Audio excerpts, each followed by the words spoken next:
Crie vers moi et je te répondrai. Jérémie 33:3.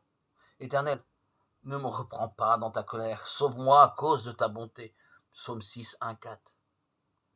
Élevé par une mère chrétienne, Jean-Claude avait pris ses distances dans tous les sens du terme, puisqu'il était parti faire son service militaire en Nouvelle-Calédonie.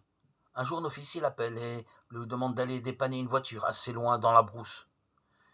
Il s'installe donc à côté du chauffeur dans le camion de dépannage et le voilà lancé sur la route. Tout à coup, le véhicule quitte la chaussée, fait une chute de 15 mètres et s'arrête après plusieurs tonneaux. Il se retrouve dans le fossé, couvert de sang, une ouverture de 12 centimètres à la tête et 2 fractures ouvertes au bras droit. Inutile de dire à quel point il était angoissé, car tout cela se passait à 180 km de l'hôpital le plus proche. Il se souvient, dit-il, alors de ce qu'il avait appris par sa mère. Dieu peut sauver parfaitement celui qui s'approche de lui par Jésus-Christ.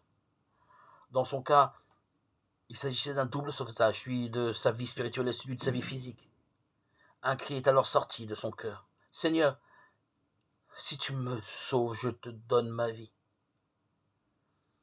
Dieu a entendu ma prière et m'a sauvé physiquement en permettant que des soins me soient donnés à temps et spirituellement, car aujourd'hui je suis heureux de pouvoir parler autour de moi de l'amour de Dieu. N'attendez pas d'être arrêté par un accident, mais aujourd'hui, si vous entendez sa voix, n'endurcissez pas votre cœur. Hébreux 3, 7.